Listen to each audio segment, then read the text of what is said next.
Ტელერადიო კორპორაცია Argos განსაკუთრებული სტუმრები ჰყავდა. პროფორიენტაციის მხარდაჭერის ფარგლებში ხარაგაულის მუნიციპალიტეტის სოფელ ბორითის საჯარო სკოლის მოსწავლეებმა მედიასფეროს გაცნობის მიზნით დაათვალიერეს Argos სამუშაო სივრცე. გაეცნენ ტელევიზიისა და რადიოს ფუნქციონირების პრინციპებს.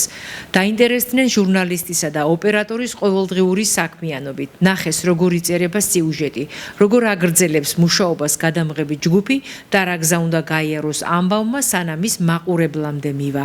ეს მათ როგორც პედაგოგმა განაცხადა, მომავალში ინფორმირებული კარიერული არჩევანის გაკეთებაში დაეხმარება. მე ვარ მადონა ულუმბელაშვილი, ხარაგაულის მუნიციპალიტეტის სოფელ ბორითის საჯარო სკოლის ისტორია სამოქალაქო განათლების მასწავლებელი. მუნიციპალიტეტი ხარაგაული საკმაოდ დიდია.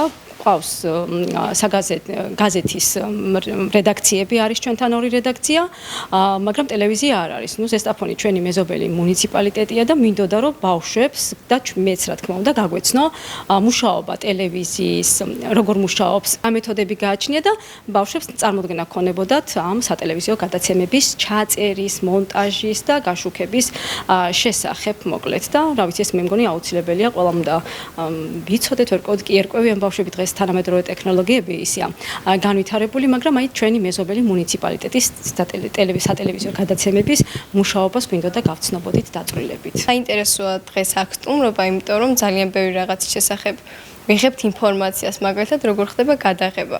და დარწმუნებული ვარ, მომავალში ძალიან გამომადგება ეს ინფორმაცია.